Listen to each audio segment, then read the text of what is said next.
What is going on, everybody? Welcome to a brand new season of our Big Blue Avenue live streams. And yes, she's back, the one, the only, Sam Cardona. Sam, I'm here. welcome back. Thank you. I'm so excited to be back. It's been a while. It's been a while, but I'm super stoked to be here. We have you back for season number 3 of our live streams. My name is Tom Scavetta, joined alongside Hank and Dichter as well, along with Sam Cardona, who we just introduced. This is Big Blue Avenue, a New York Football Giants-based show. If you're a fan of the New York Giants, you've found the perfect place to come. If you're a fan of another football team as well, you're more than welcome to watch and comment in the comment section. We'd love to chat with you. In fact, I'd say about half our fans aren't even Giants fans on Facebook, at least. So that's a little bit interesting. But if you want to follow our show tonight and subscribe to our exclusive content, you can give us a follow. There it is on our ticker below, scrolling across all of our social media, Instagram, Twitter, and YouTube at Big Blue Avenue. Make sure to share, retweet the link on Twitter as well. I know we get a lot of good traction on there, and we're up to 420 YouTube subscribers. Congratulations. That's a big accomplishment. I'm very excited, and I'm super stoked to welcome you back, Sam. And we have a lot to discuss. We're going to briefly recap some of our primary offseason takeaways, and we're going to preview the Giants game against the Titans. And folks, if you want to comment, feel free to comment in the comment section like Andy Hopper just did, saying, "We back." What's up, Andy? Andy Hopper saying, "What's the legend up?" himself. Paul Lombardi trolling in the comments section saying, "Let's go, another team." For the sake of not seeing a "Let's Go Giants" comment yet on the live stream, I'm not going to pin that just yet. But thank you very much for commenting, Paul. You're very much appreciated on this show. I have so much free time to watch you guys tonight. Yeah, it's a shame Nick D couldn't be prepared to do his show. So, you're here watching us in the comment section, Noah. So really appreciate that. Andy Hopper saying, well, you know what? We'll have to pin Paul's comment now. Paul saying, "Let's go Chiefs." Andy Hopper says, "Bear down. Bills by 1,000,000 tonight." Let's go Bills. Yeah. We're all rooting for the Bills. Speaking of the Bills, the Giants' new GM and new head coach come over from the Buffalo Bills. Great segue, Tom. Couldn't have said it enough, Sam, and you were a catalyst in putting together our intro video this offseason. So thank you very much for that. Yeah. And now we're going to dive into the offseason. And Joe Schoen came in and addressed one thing that Dave Gettleman couldn't after 4 years of being the Giants general manager, and that was the offensive line.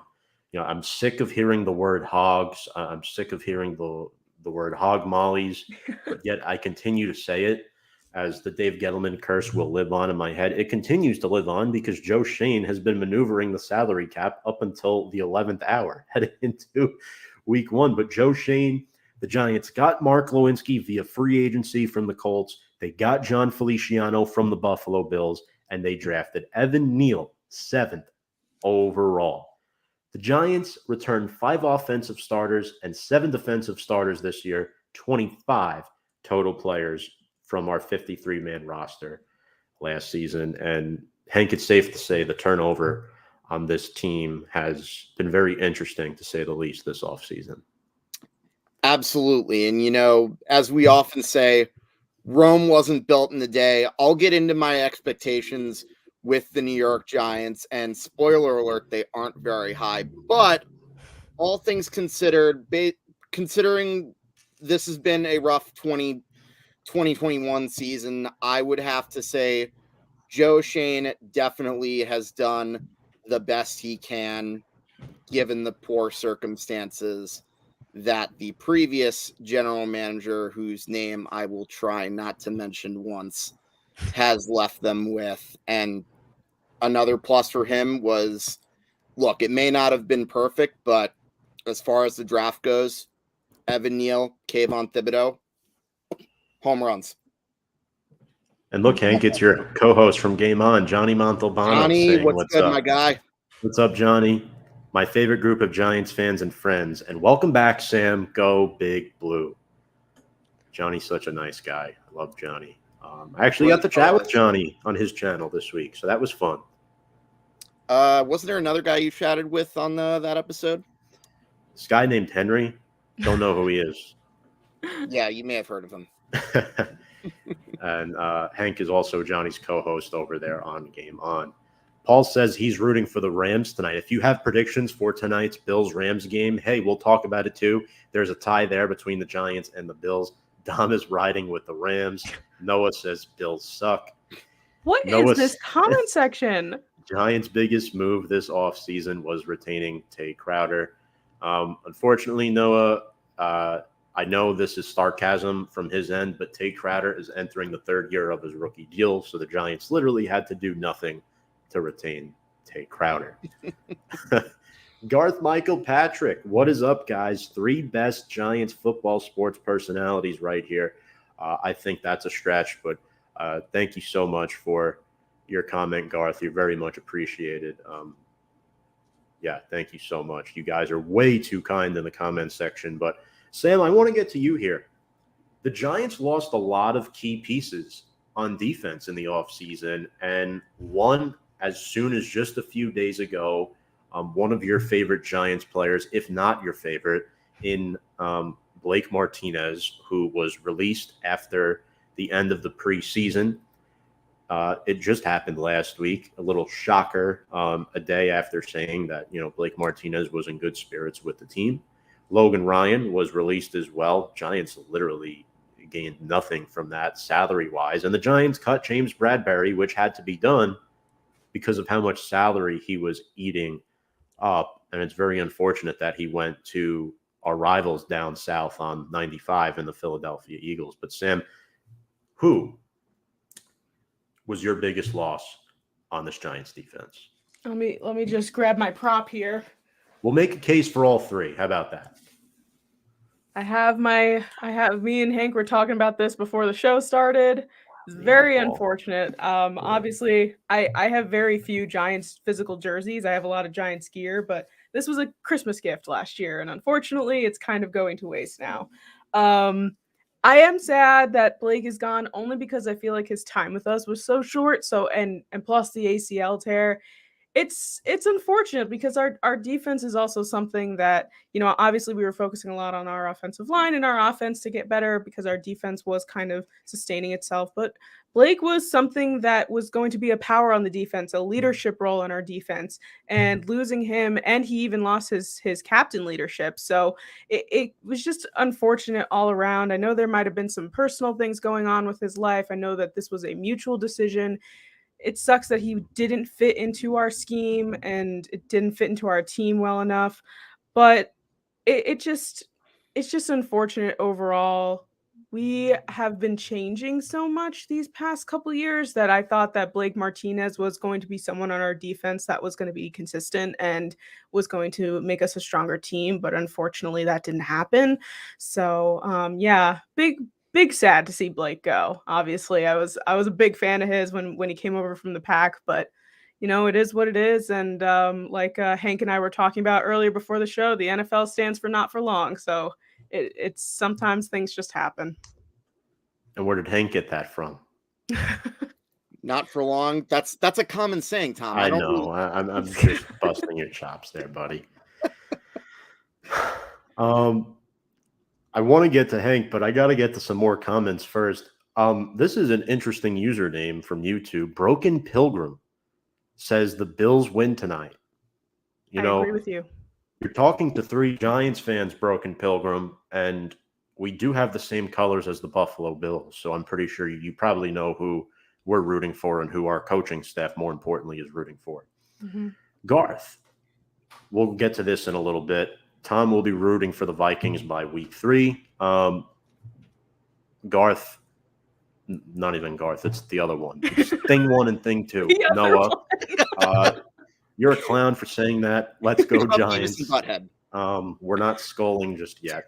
At least Hank still has a sick Color Rush Odell jersey. Okay, Dom, we're not talking about big number 13. Thank you for the comment, though, Dominic Daniele. Huge factor behind the scenes for Big Blue Avenue. Henry and Dictor, you are going down. Good luck, buddy.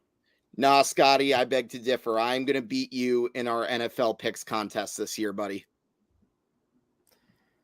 Go grab Logan Ryan back. I think he re-signed with the Bucks, Paul. I think they just cut him on cutdown day as part of a financial cleaning move, and then brought him back. It's weird. The Giants did it with their long snapper last year. It's definitely a weird thing, but yeah, he's locked in with Tampa right now. But Hank, who's your biggest loss out of these three? Sam just picked Blake. Do you agree with Sam, or are you going with a different route here? I mean, I'm not going to say I disagree because I do think that Blake was a very big loss, although unfortunately I understand the circumstances as to why they had to let Blake go, because it doesn't appear to me that he looked great during training camp, and it doesn't seem to me that he was a good product in the system that Wink Martindale is trying to create. However, with that being said, I am going to go with a different player, and that is Bradbury Bunker. And I'm going to say one reason that stinks, partially because that's a name that you created, Tom. So I cannot take credit for it whatsoever. And the fact that he went to the hated rival down the Jersey Turnpike. And no, Tom, I did not mean to give you ideas about a certain intro. Oh no, we can't do this again. That doesn't help either, but you look at what he did in 2020. I mean, look, that's going to be a season that I feel like is probably going to be forgotten by a lot of fans. Hopefully, let me knock on wood with the current regime. But if you remember that season, he saved a good amount of games for the Giants. And Tom, correct me if I'm wrong, but I believe he may have been the player that got the second most amount of Player of the Week votes from us. Yes. 100% over the past 2 years. He definitely did. I think it'll be interesting. Unfortunately, we didn't really see him do as well in 2021, but let's be real, that was just a disastrous year overall. So, yeah, and we really fault him for that. Well, he also dealt with some issues himself, but I think the Giants are going to miss him the most. Yeah. Like his presence, because he was a two-time captain. Mm-hmm. Right. And I do think with what we saw out of Aaron Robinson in the preseason, the secondary will absolutely be the weak link of this team. Sam, that's another factor for why I had to choose Bradbury, and it seems that my buddy Scotty agrees with me.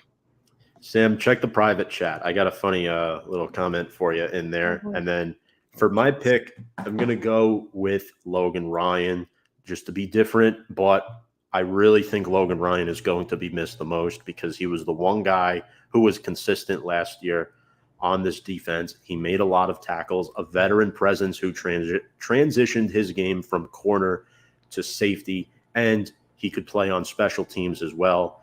And I think just a vocal leader. He was a good signing. The issue with Logan Ryan was the contract. If they didn't give him that Christmas Day extension almost 2 years ago, I think he'd still be on this football team right now, because starting safety right now is Julian Love, and they had to go claim one off the street, Jason Pinnock from the Jets.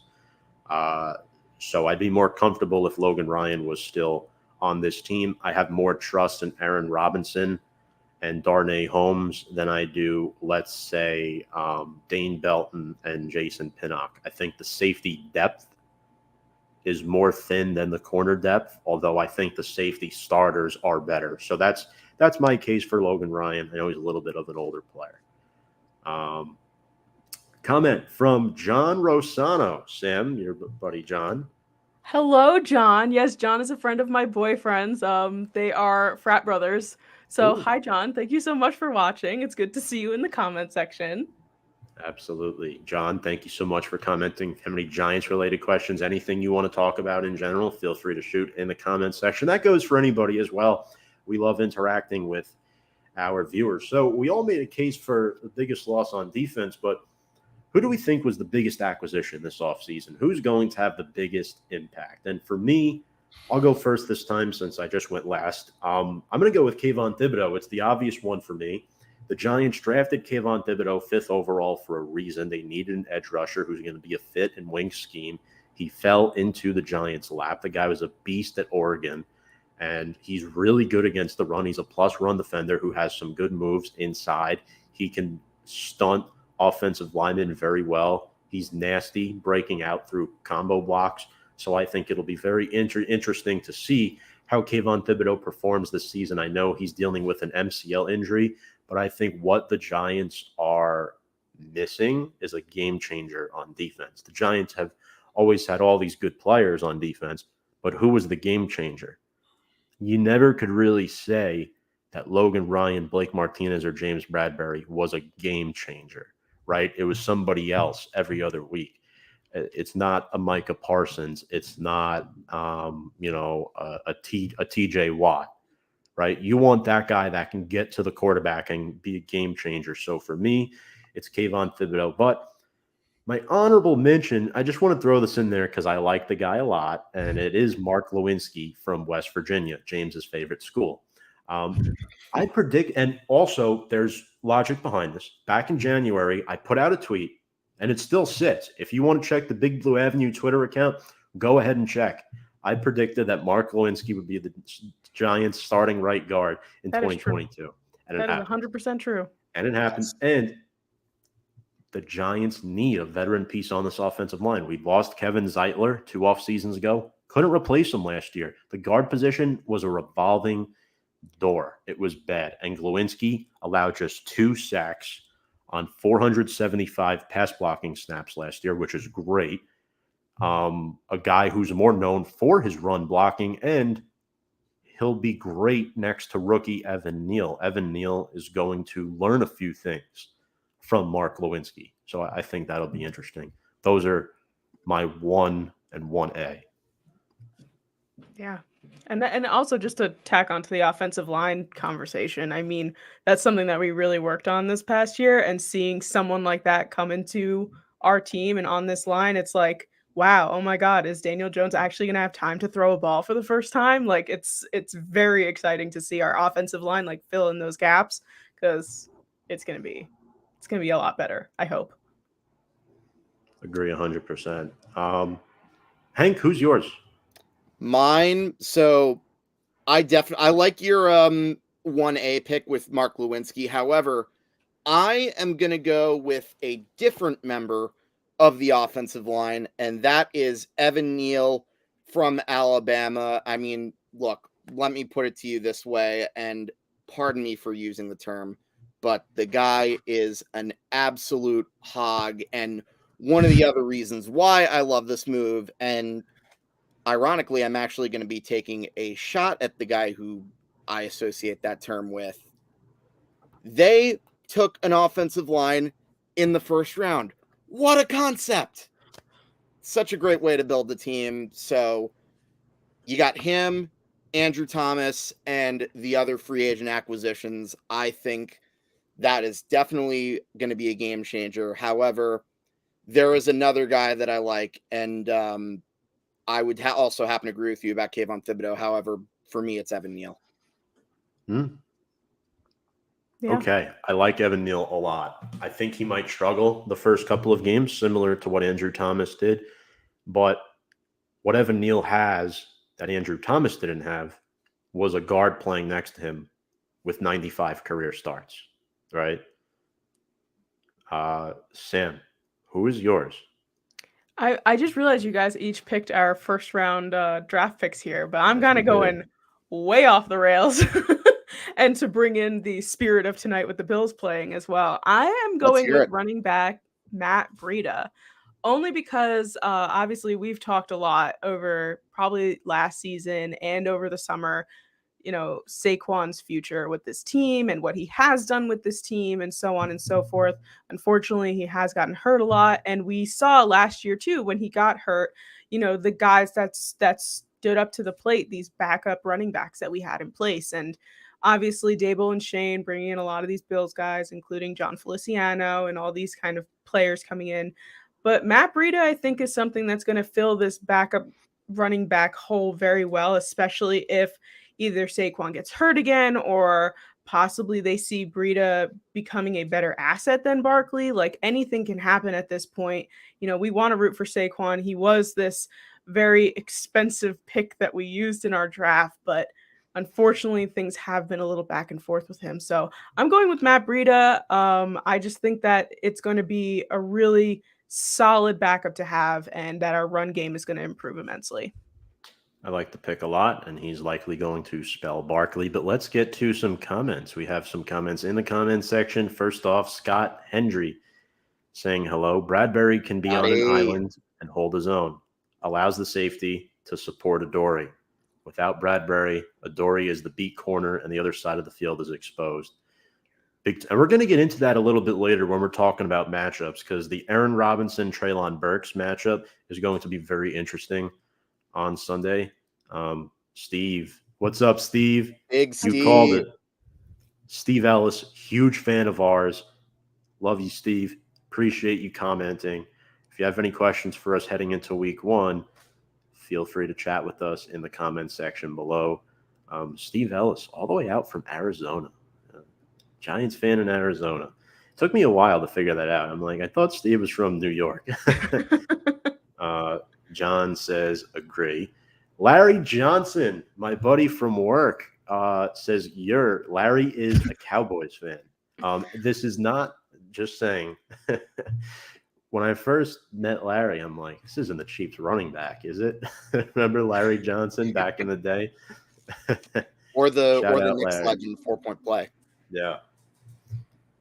Good luck to your team this year, Larry, but not too much good luck, if you know what I mean. But thank you so much for commenting, Larry. Really appreciate it. Yeah, great guy. Garth, just a friendly reminder, guys. Giants lost one of their best run-stuffing defensive tackles to none other than my LA Chargers, and he is referring to Austin Johnson, who filled the void for Dalvin Tomlinson last year. And now the Giants are down to Jelly Ellis, 31-year-old, 350-pound nose tackle brought over from Baltimore. I'm going to miss Austin Johnson. He was nothing special, but he did the job. Damn it, Garth. That's the one player I didn't want to bring up because I love my nose tackles. But we know what happens with nose tackles on the Giants. Never get attached. They don't last. Moving on to what's happened over the past week leading up to this Titans game. And Larry, with some heat in the comments section, Cowboys Nation. Get that off of there. Oh, man. What have you heard about Aziz's injury status? So Azeez Ojulari had knee issues back when he was at Georgia. And the root of it actually started back in his senior year in high school. And it only flared up once at Georgia. It was a non-issue the rest of his time there. He is questionable for week 1 and practicing on a limited basis at the moment, similar to Kayvon Thibodeau. I'd expect Thibodeau is more likely to play than Azeez, although I do think there's a decent chance both of them do. We might just see a lot of limited reps. And unfortunately, for Giants fans watching, you're not going to like to hear this. We're likely going to see a lot of Jihad Ward and O'Shane Ximines on Sunday. At least that's part of the reason why Azeez dropped in the draft to begin with, and that we were able to sneak him right in the second round was that injury. Yeah. I mean, look what happened to Nakobe Dean this year. Guy was a stud and fell to the 3rd round. Yep. Joe Shane kept at it this week. The Giants were $4.5 million plus over the cap, and they had to restructure interior defensive lineman Leonard Williams, freeing up nearly $12 million in cap space. This includes a void year for next year. I believe what happened was Leonard Williams had almost $18 million of his salary converted into a signing bonus. So pretty much what this confirms is that not only can the Giants play football this season, because the Giants wouldn't have been able to play any games if they didn't make this move, Leonard Williams will be on this football team in 2023. That's what this means, in my opinion. We talk about all these veteran players leaving from the Joe Judge era. Leonard Williams is not leaving, at least not anytime soon. So that's the status there.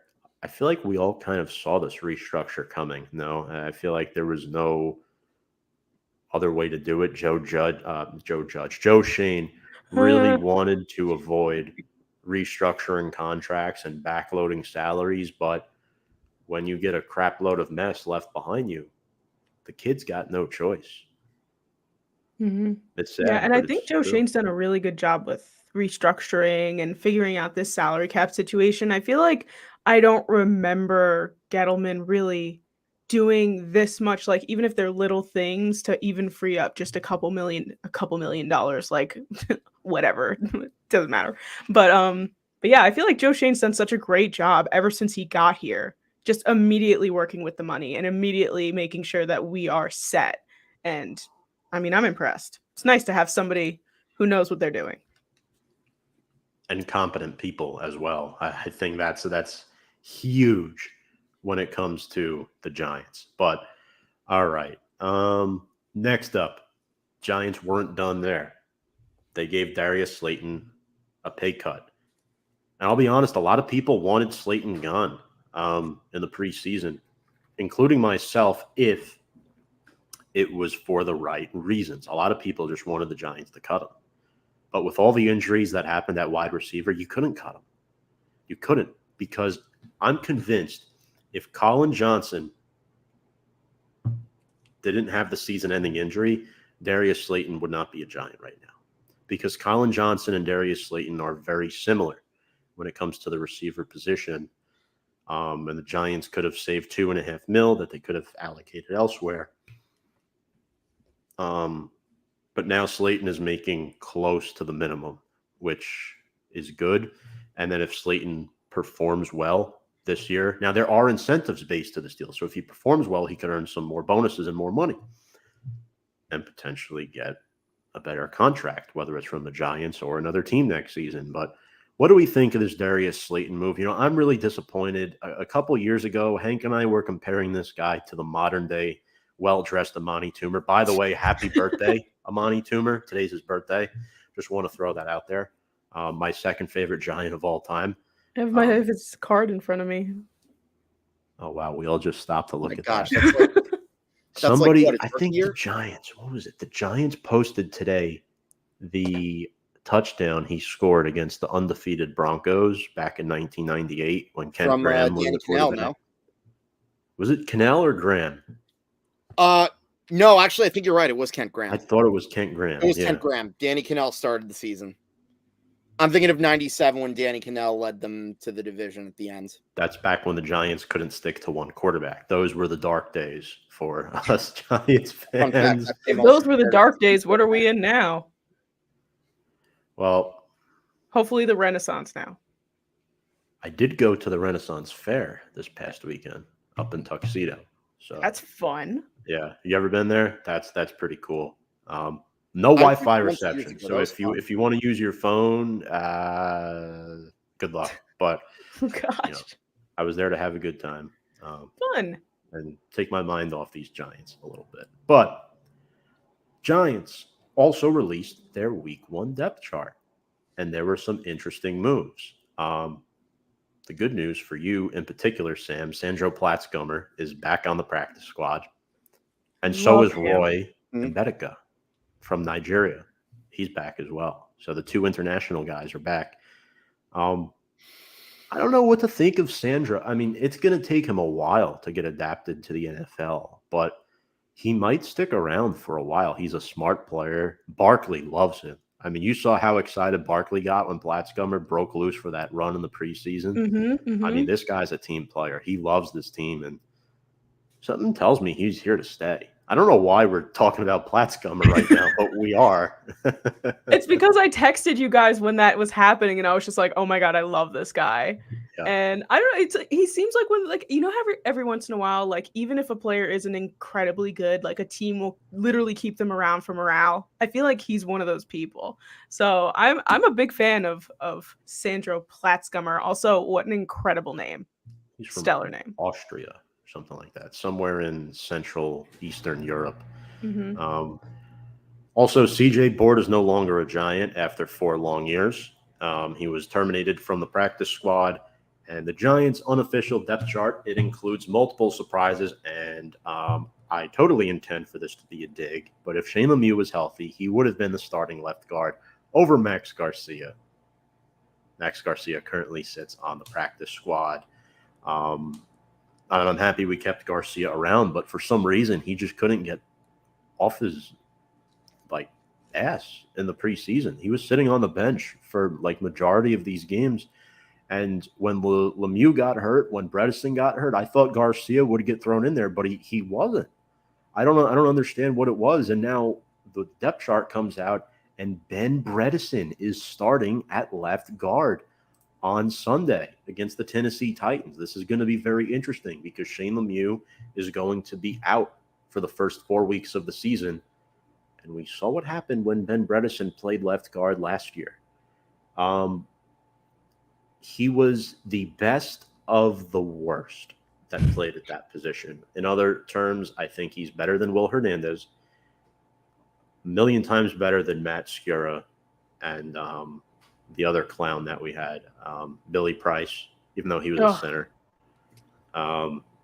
Didn't Price improve, though, in the second half of the season? He did, but he still isn't It was signed. just that terrible thing that he had where it was just that terrible play where it was like, who are you blocking? Your own teammates? Yeah, like, it was that just one. terrible. Yeah, Solder did that once, too. I mean, none of them are signed for good reason. But Yeah.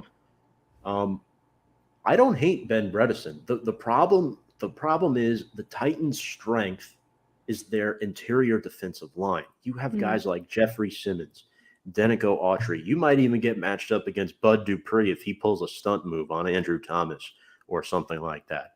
So Ben Bredesen has a huge role this Sunday. I won't say I was surprised by that because the Giants did take a strong liking to him in preseason. And keep in mind, I know Wink is a defensive coach, but he was the DC when Ben Bredesen was a rookie in Baltimore. So that's one note to keep in the back of our minds.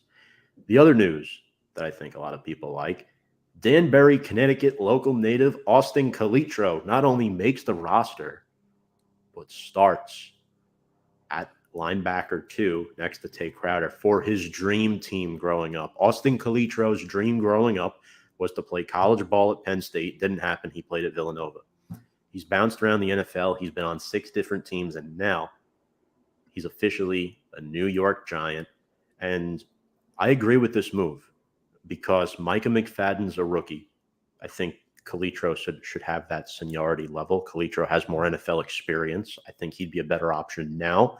But McFadden clearly has a higher ceiling. We saw how good he was in the preseason. And then Carter Coughlin and Cam Brown are pure special teams players. And I think Coughlin more than Brown can contribute to the defense on an occasional pass rushing snap. But what do we think of these decisions by the Giants? These are the 2 most notable players that might catch some fans off guard. So what do we think of Bredesen first and then Calitro? I was definitely hoping to see Shane Lemieux come back and healthy, but nevertheless, I don't think it's necessarily the worst thing in the world based on what Tom alluded to about Bredesen being one of the better of what really was not a great group of offensive linemen this past season. And, you know, all things considered, I think that was an okay signing by Gettleman, even if unfortunately I do think of it as, you know, to borrow a term that Tom's used a lot, a Band-Aid, but that's neither here nor there. And as far as Austin Calitro goes, I think that was probably the right thing. I mean, look, obviously not everyone knows what's going on in training camp, but I think he definitely had to have outperformed McFadden somehow. So yeah, I can't really complain about those moves. Yeah, for sure. I mean, Calitro, there's not too many people who went to Villanova who are starting in the NFL right now. So obviously they saw something in him that claims that starting spot. And Bredesen, I'm kind of just hoping that obviously he was brought on from a different regime, and him starting again with the new regime in the mix here with Dable and Shane, obviously, again, they're seeing something that he fits in one way or another. And I would argue that I haven't seen Brian Dable coach a Giants game yet, but I would like to argue that he might be a better head coach than Joe Judge. So hopefully they're seeing things that obviously maybe we're not seeing, and they're fitting into this offense and defense in ways that we just won't see until we actually see them play. Now, here's an interesting thing about Bredesen. Now, take Nick Gates and take Nick Gates and Matt Pert out of the picture because they're on the PUP list. But out of all the offensive linemen on the 53-man roster, only 3 remained from last season: Andrew Thomas, Shane Lemieux, and Ben Bredesen. Fun fact. So it does make sense. Put somebody familiar next to Andrew Thomas, and it looks like Brian Dable may be a little hesitant to start most of these rookies that were drafted in the mid rounds. That's very makes fair. A lot of sense. Sterling Shepard is expected to play on Sunday, but he will not be starting. There will be 3 rookies starting on offense, according to the depth chart. Wan'Dale Robinson, along with Tony and Galladay. Daniel Bellinger at tight end, good to see because he had an issue. He had that little concussion issue. And then Evan Neal. Kayvon Thibodeau will be the only rookie starter on defense. Mike Kafka will be calling plays for the offense. How do we feel about this? Because a lot of people are saying, Dable's here. It's going to be a Buffalo-style offense. But Mike Kafka is the OC, and he came from the Chiefs. Let's break this down. What do we think? I think there's going to be a lot of pre-snap motion, yes, but there might be a little Kansas City flavor to this offense that we might not see coming yet. Because obviously, you're not going to expose the whole playbook in the preseason. Yeah. I'm just happy that they made the executive decision to pick someone that they're like, you're the one who's going to be calling plays. Because I feel like there are times within a new coaching staff where they're a little unsure of who's going to do what. Oh, we'll try it out both ways. We'll do this. We'll do that. And it's like, no, this is what's going to happen. Dable isn't a coordinator anymore. He's a head coach now. He has other things that he needs to focus on. He needs to focus on the team as a whole, which I would like him to do. So having Kafka being the one who does this, and like you said, Tom, having this Kansas City flavor come into this offense. I mean, yes, we love the Bills. I love the Bills. I love Josh Allen. Great offense.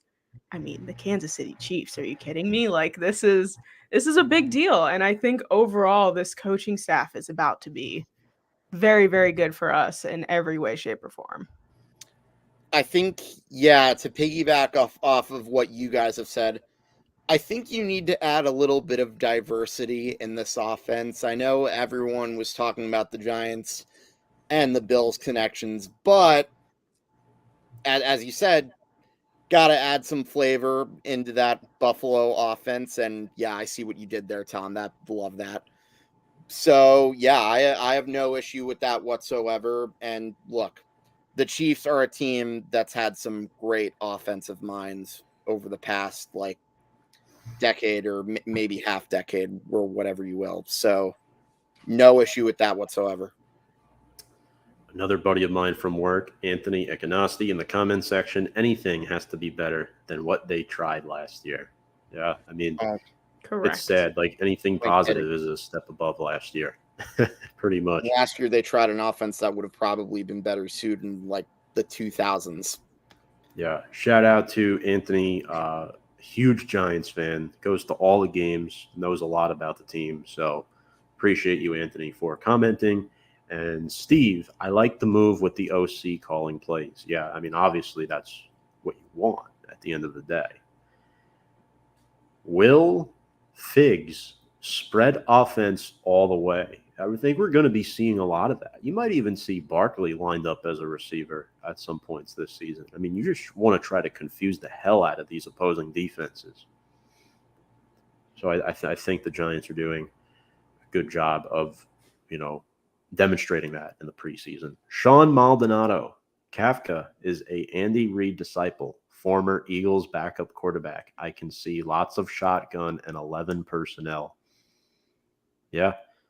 When I look at this playbook, I do agree with that, especially with the lack of tight end depth on this roster.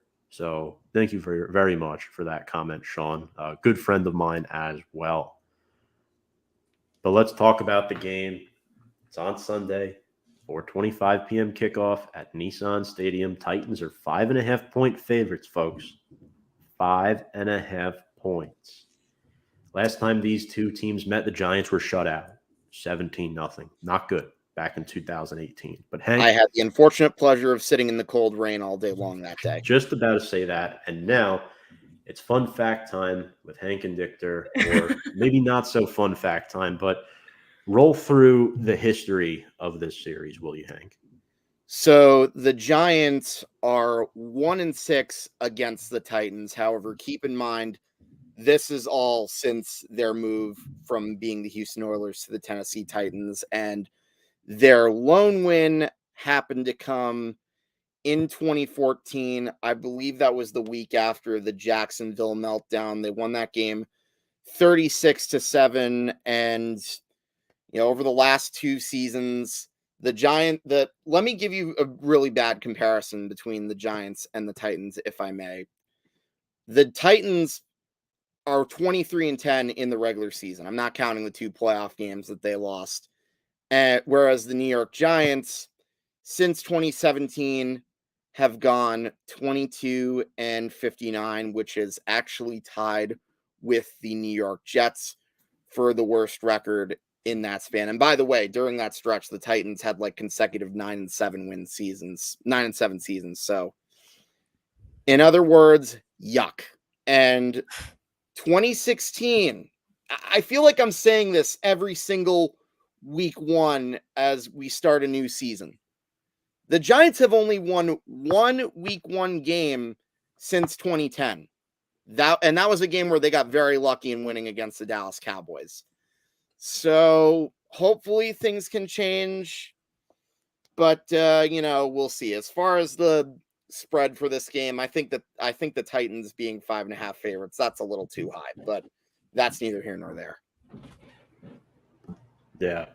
Part of me is jealous. I'd like to go to this game, and I've always wanted to go to Nashville, number one. Oh, that sounds like fun. And number two, nobody shows up to Titans games. It's sad. It's not really the biggest football town for some reason.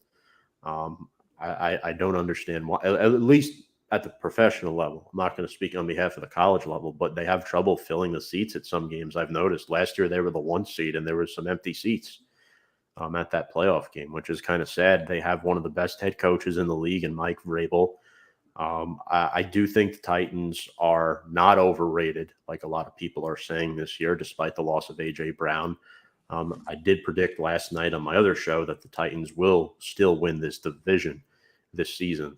But anyway, Sam, maybe one of your keys to the game for Sunday, if the Giants have any shot of winning this game, what do they have to do to offset the Titans? I feel like this might be the most obvious key to the game, but oh my God, for the love of God, just contain Derrick Henry. Like our run defense from last year, I believe, was ranked 32 in the league. Like we had a very poor run defense last year. And obviously this is one of the teams with a stronger run game having someone like Derrick Henry on this team. So I feel like obviously this defense is different. We have a new scheme. We have a new coordinator. We have a lot of new people. Hopefully they can contain Derrick Henry because obviously with the loss of A.J. Brown, this is going to be a more feet on the ground type of offense. So I feel like it's the most obvious key, but probably one of the most important ones too. Very fair. I like it. Hank? Well, I think you know what I'm going to say, but before I get You have into to say that, it. obviously, there's really no such thing as stopping Derrick Henry, right? I mean, we can all agree that guy is a human battery. I use the word contain. Contain. Yes, contain is the right word. I agree, Sam. However, with that being said, part of containing Derrick Henry would be this: get off the field on third down. And I have a feeling that might be something that the Giants struggle with just because it's going to be one of those things that come with, growing pains, but we'll see what happens. It's just, in my opinion, that is always a very, very important key in winning football games. Absolutely. And I think if the Giants have any shot of winning, make Ryan Tannehill beat you. Make him beat you because we know Kayvon Thibodeau and Aziz Ojolari are not 100%. But if you contain Derrick Henry, you want to make the Titans, you want to put them behind the chains, right? You want to get them into third and long. You want to make Tannehill have to throw the ball down the football field. The problem is Jihad Ward is going to have to step up huge. 68 games with 15 starts in his career, played for the Ravens. He knows the scheme. He had 3 sacks just a couple of years ago. He's a decent player. Tannehill threw 14 picks last year. He's not very mobile. So it leads me to think that the Giants do have a shot of keeping this one close, and I do think they'll be in the football game come the fourth quarter. The question is, will it be enough to stop the Tennessee Titans? And I think it comes down to protecting Daniel Jones, right? We saw in the preseason, Jones had a clean pocket often in the limited reps that he got. But we alluded to it before. The strength of the Titans defense is the trenches.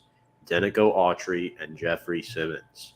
I just think those two are going to be really difficult players to defend. Simmons had 8.5 sacks last season from the interior defensive line position. That is darn impressive. And Denico Autry had 9. That's 17.5 combined sacks from essentially 2 defensive tackles. Those are Aaron Donald-like numbers combined with 2 players. So they're good. They're very good. And they're not well known because they play for the Titans, right? That's why not many people know who they are. But I think Mark Lewinsky is going to be challenged. John Feliciano, Ben Bredesen. I'm more concerned about them than Evan Neal, actually, if I think about it, because Harold Landry's out for the season, and Andrew Thomas has Bud Dupree. I don't think Bud Dupree is going to move across. Neal may get some reps against him, but we'll see. Is there anything else that we missed? Anything else we want to talk about as far as keys go? Obviously, I had one more I meant to say before, and you mentioned it because there's going to be some people who are limited with this team.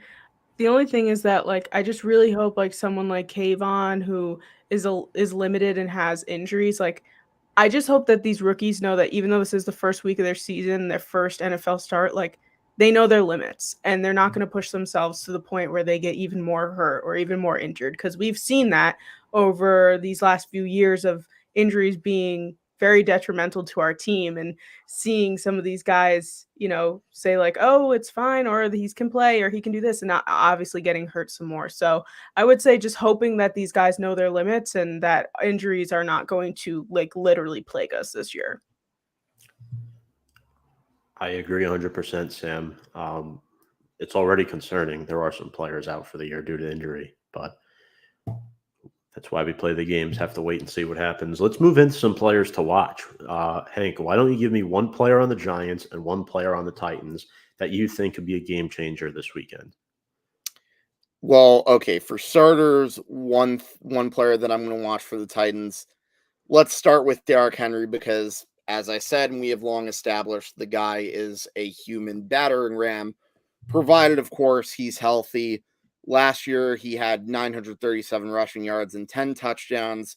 This was in a season which he missed the second half due to injury. And, of course, side note, ruined my fantasy team with that injury, but that's neither here nor there. As for the New York Giants, I am going to go with Ben Bredesen because he is going to be going up, like you said, against Simmons and Autry, and he will have his hands full. He played 8 games in one start last year, and, you look at every single player that's suited up at guard for the Giants, they average 2 pressures per game, so it will be interesting to see how Bredesen does against the Aaron Donald combo, as you alluded to. So let's knock on wood that it goes well.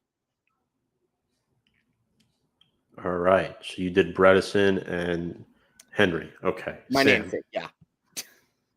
You're right. So I'm gonna go with on the Titans. I'm gonna end up going with Robert Woods only because he's someone new on this team and we don't know how he fits into this offense yet.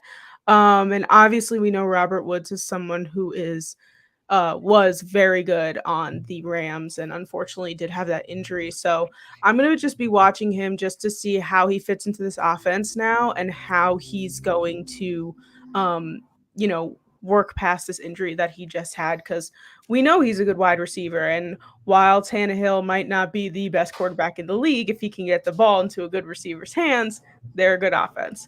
So I'm definitely going to be keeping my eye on him. And I gotta, on the Giants, gotta keep it easy, gotta keep it, you know, right where it needs to be with our pal Danny Dimes. Daniel Jones, we've talked about this for like over a year now. The prove it year, we said it was last year, and like this year, like literally is the prove it year. I want to see what he's like with this new regime. I want to see what he's like with this new offensive line.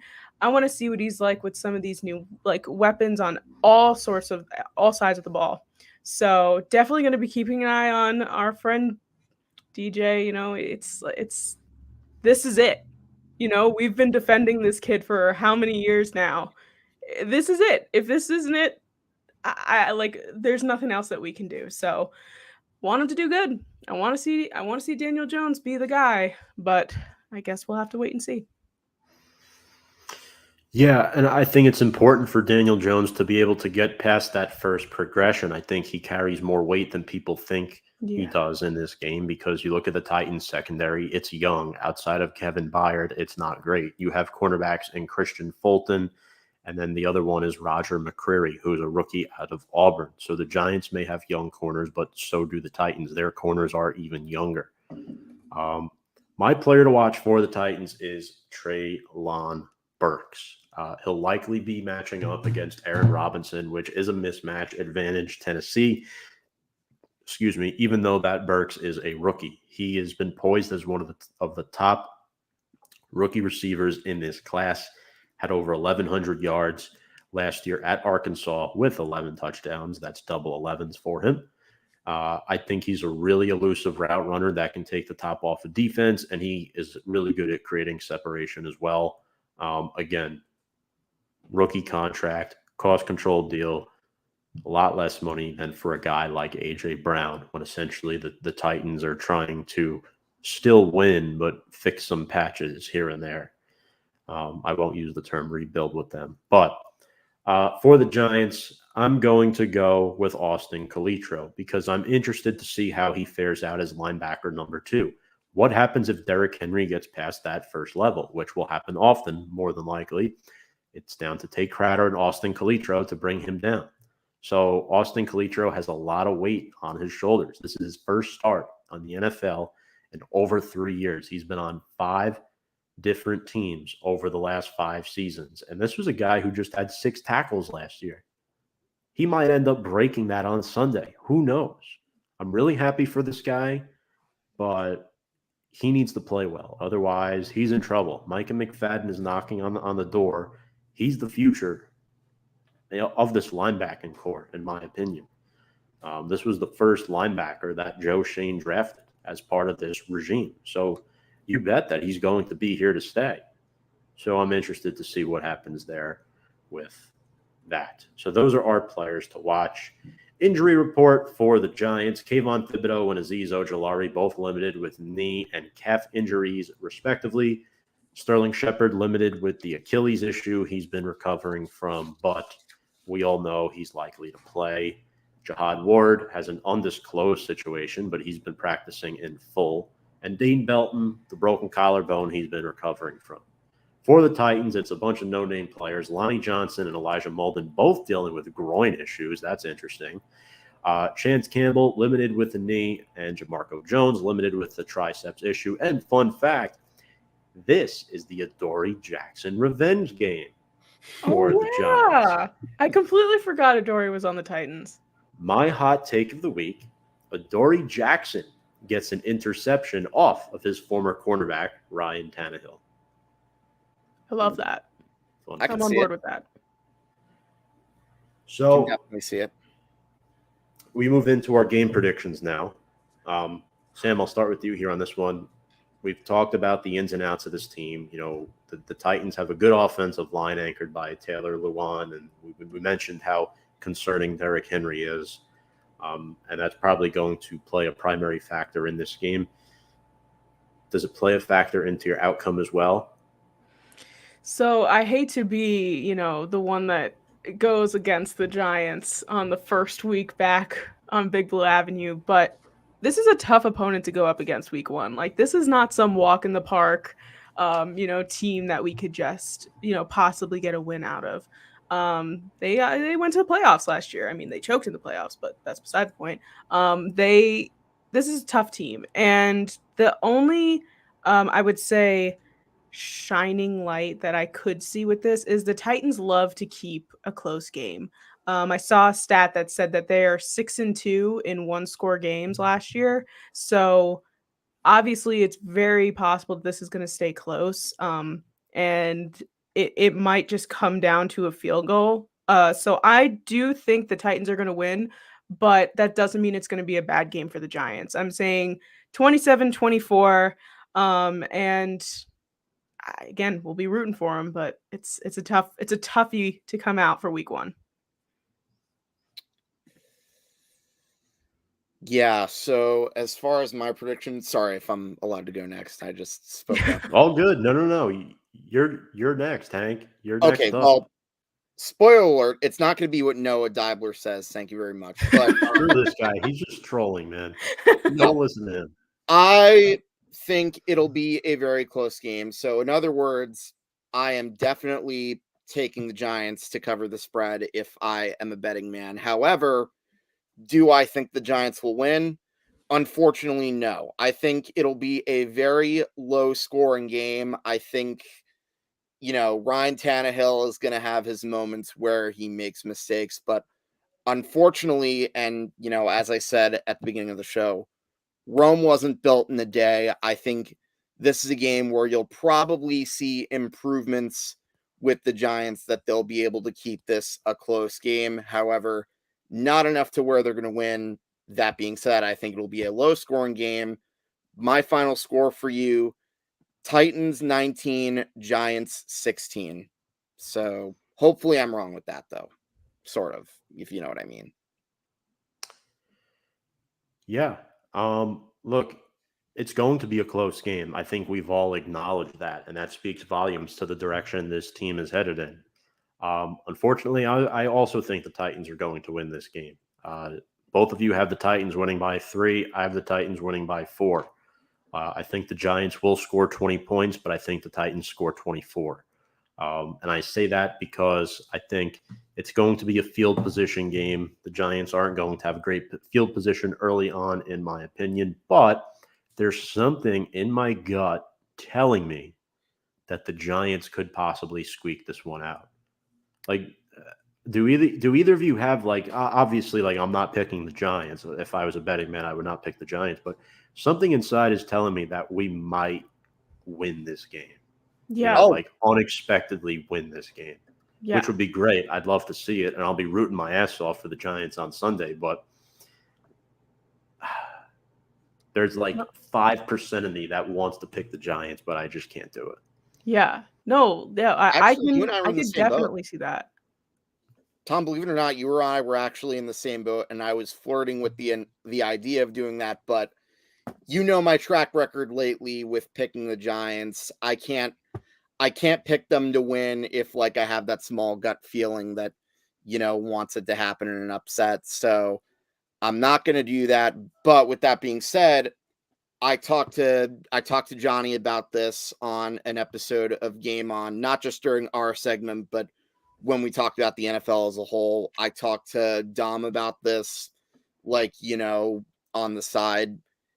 They all say the same thing. This is not a game that, like, is really a sure thing for the Titans. There is a chance they could come out, but based on recent history and, like I said, because it's still a rebuild, I just don't know if it's going to happen in week one. But if it were later in the season, I probably might feel slightly more comfortable picking the G-men. As strange as that might sound. Also, Noah, thank you for telling me that Nick D's done with his recording. That's much appreciated. I'm glad you're back here with us watching the show. I don't appreciate your 49-6 comment, but I'll give you the benefit of the doubt because you put up with my ass for an hour and a half last night. Look, ultimately, I think the Giants are going to be competitive. we didn't even mention Kenny Galladay once tonight. I feel like he does acknowledge some recognition, but quite frankly, why should we even waste a breath on him tonight? Let's We talk didn't talk about about him. Kadarius either. Yeah, I mean, because these guys have been non-factors. They've been non-existent all preseason. Like, what is there to talk about these two at the moment? Nothing. I'm very intrigued about what we do play the Lions this year, right? We do. So Kenny Galladay revenge game. There's more to talk about with like David Sills than those guys. Yeah. And all due respect to David Sills, I think he's going to contribute this year. I think this is the year that he's going to catch 20, 25 passes and score a touchdown or two. I do believe that. I mean, he did score 18 touchdowns his senior year at West Virginia. But last segment of the show, because we're about to have a football game starting, folks, and we want you all to watch it. We're going to watch it as well. Our 2022 record prediction for the New York Football Giants. Hank, you're on the clock. I don't think my prediction is as optimistic as you guys. I have the Giants going 6-11. I think you'll probably see little signs that change is going to be on the horizon, but again, it's not going to happen right away. But I think you'll definitely see a little bit of improvements in the Dable era. So I would say 6 wins. I would say probably the 5 to 7 range is a realistic possibility, but for me, I'm taking 6. Yeah, I feel like I'm being generous. But looking at the schedule, I know that we can split with our division, with each of those games. And there are definitely a few winnable games within this schedule. I'm going 7-10. I'd just like to see this transitional year be something positive, like you said, Hank, like seeing the change that we want to see. Like be the change you wish to see in the world. Gandhi. So yeah, I'm being hopeful, but I definitely feel like it's not completely unrealistic to say 7-10. It's not, because I went over it with my coworker today who commented before in the show. The Giants have, in my opinion, 6 games that they'll probably win. And you always win one game every year that you don't expect to win. So I just threw that in there as well, and that's how I got the number 7. So I also think the Giants are going 7-10. I would not be shocked if we went 3-13-1, Noah. The Giants usually don't end in ties. It's either really surprising or really not surprising with the G-men. I don't think the Giants have had a tie in the new millennium. So I think the last time they tied would have been the game against Washington where 10-5-1, right? I think it was 1997, the game where Gus Frerotte banged his head on the wall and got injured. Yes, and the Giants made the playoffs that year at 10-5-1. Fun fact, they also swept the division that year. And you know who was head coach? Jim Fossil. The man who never got a second chance at head coaching in the NFL, sadly, and should have, by the way, have. Never thought I'd hear a Gandhi quote. No, I'm just here to just be the spice. I'm just here to bring in Gandhi quotes. That's my job. But seriously, folks, I do think this is a step in the right direction for Big Blue. We have the comment from John here. Says, thanks for filling me in on Giants off-season changes. Hopefully, with the O-line improvements, Saquon can stay healthy. Have a good night. Thanks for tuning in, John. To you as well. We'll stay live for about another minute and a half. Noah says, as a history major, I approve. That's funny. Quick reminder, folks, tonight's show is sponsored by BetUS. You can sign up with our promo code below at Join125. Again, that is Join125. Get a 125% sign-up bonus. Get all your live betting from your mobile device, anywhere, anytime. That is America's #1 favorite sports book, BetUS, where the game begins. If you have any last-minute bets you want to place between the Buffalo Bills and the LA Rams tonight, now is the time. You have less than, 10 minutes? So get at it. Sam, Hank, any final thoughts here before we sign off on this show? Just want to say, so happy football's back. I am I think we speak for everyone when we say we're super happy to have football back. We're excited to have Giants football back. I'm excited to watch the Bills tonight, and got to throw in that Go Big Blue as per usual. September and then into October. What a great time of the year. I got the Yankees in a pennant stretch drive, and now I got the Giants coming back. Both of them will probably be giving me gray hair and agita, but that is besides the point. The main point is, with football season being back, I am happy to be back on Big Blue Avenue talking with both of you guys. Tom and Sam, always a pleasure. Let's go, Big Blue. Absolutely. Steve says, good to have the gang back together. Noah, I'm not happy. The Falcons are back.